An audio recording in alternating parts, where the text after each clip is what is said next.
Bom dia, crianças. Hoje o nosso estudo é sobre o sexto mandamento. Não matarás. Êxodo 20, versículo 13. O sexto mandamento faz parte dos nossos deveres para com o próximo. Semana passada falamos sobre os nossos deveres para com os pais e hoje vamos falar sobre a vida. Vida? Mas o mandamento é: não matarás. Isso parece mais assunto de morte. Alguns poderiam falar, mas esse mandamento diz o quanto a vida é preciosa e por isso deve ser preservada. Deus criou cada ser humano. Ninguém nasceu sem que fosse pela vontade de Deus. Então, todos são igualmente criaturas feitas à sua imagem e semelhança. Deus é o Criador, e destruir uma vida é destruir o que Deus fez. Ninguém tem esse direito. Eu sei que há casos em que alguém é levado a tirar a vida de outro, como numa guerra ou mesmo para salvar a sua própria vida. Mas, fora isso, devemos preservar a vida de todas as pessoas. A Bíblia nos fala sobre o primeiro homicídio da história. Vocês lembram quem foi? Adão e Eva tiveram 2 filhos, Abel e Caim. Eles foram ensinados sobre o dever de oferecer a Deus suas ofertas. Eles sabiam como deveria ser feito, mas Caim quis fazer do jeito dele. Por isso, a Bíblia diz que Deus aceitou Abel e sua oferta, mas não aceitou a Caim. Isso causou uma tremenda inveja nele. E ao invés de mudar de atitude e fazer o correto, ele ficou mais brabo ainda. Deus viu isso e o alertou. Vamos ver em Gênesis, capítulo 4, versículos 6 e 7. O Senhor disse a Caim: Por que você está furioso? Por que se transtornou seu rosto? Se você fizer o bem, não será aceito? Mas se não o fizer, saiba que o pecado o ameaça à porta. Ele deseja conquistá-lo, mas você deve dominá-lo. Caim não deu ouvidos ao Senhor e, pior ainda, bolou um plano para executar seu irmão. E assim o fez. Caim não deu valor à vida e nem às palavras de Deus. Mas eu também quero falar sobre alguém que soube valorizar a vida, e nem foi a do seu irmão. Foi a vida do seu inimigo. Você já sabe de quem eu estou falando? Vou dar algumas dicas. Esse rapaz era odiado por um rei.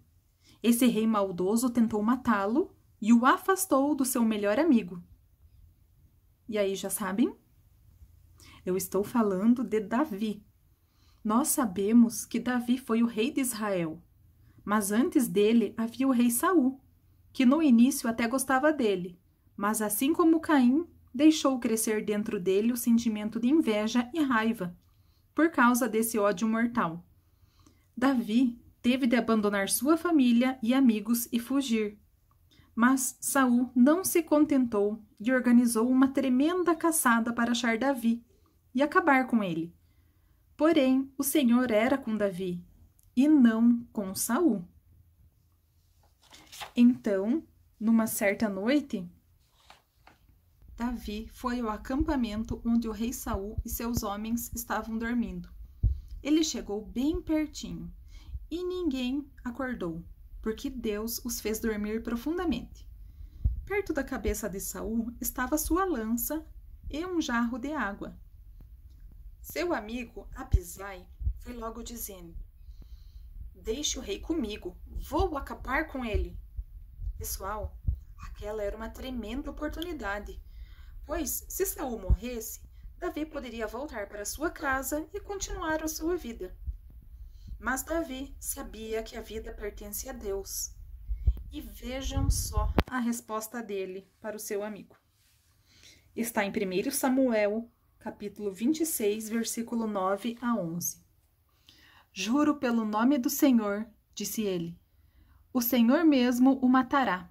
Ou chegará a sua hora e ele morrerá, ou ele irá para a batalha e perecerá. O Senhor me livre de levantar a mão contra o seu ungido. Agora, vamos pegar a lança e o jarro com água, que estão perto da cabeça dele, e vamos embora. Sabem o que Davi fez com a lança e com o jarro? No dia seguinte, cedinho, ele ficou a certa distância e gritou para Saul ouvir e lhe mostrou a lança e o jarro. Saul viu que Davi tinha tudo para acabar com ele, mas não o fez. Isso tocou profundamente a vida do rei, mas não a ponto de mudá-lo totalmente. Seu coração continuou longe do Senhor. O exemplo de Davi é incrível. Mas vocês sabiam que existe um jeito de matar uma pessoa e ela continuar vivendo? É claro que não estou falando do zumbi. Isso não existe. Estou falando de um jeito que eu e vocês temos para matar uma pessoa, sem nem tocar em um fio de cabelo. Querem saber como? Vamos ler em Mateus capítulo 5, versículo 21 e 22. Vocês ouviram o que foi dito aos seus antepassados: não matarás, e quem matar estará sujeito a julgamento. Mas eu lhes digo que qualquer que se irar contra seu irmão estará sujeito a julgamento. Também qualquer que disser a seu irmão, racá, será levado ao tribunal. E qualquer que disser, louco, corre o risco de ir para o fogo do inferno. No caso, racá equivale à palavra tolo. Ou seja, não podemos chamar os outros de tolo, louco e outros adjetivos ruins. Foi Jesus quem disse essas palavras aos seus discípulos e à multidão que se aproximou para ouvir. Jesus deixou claro que quando zombamos de alguém, estamos ferindo esta pessoa. Deus valoriza a vida e o bem-estar das pessoas. Se maltratamos e odiamos alguém, estamos matando essa pessoa. Ouçam o que o apóstolo João escreveu em 1 João, capítulo 3, versículo 15. Quem odeia seu irmão é assassino, e vocês sabem que nenhum assassino tem a vida eterna em si mesmo. Então devemos valorizar a vida e a pessoa, buscando o seu bem-estar, porque é uma pessoa criada à imagem e semelhança de Deus. Quando alguém zomba de nós e coloca apelidos maldosos, nos sentimos assim, tristes. Outras vezes, as palavras que ouvimos podem nos deixar assim, com raiva. E isso faz com que amizades acabem ou que alguém acabe fazendo algo pior. Mas essa situação muda se, ao invés de sermos grosseiros e zombadores, formos gentis e educados, como verdadeiros filhos de Deus. Deus é vida e nós devemos valorizar a vida e o sentimento das pessoas,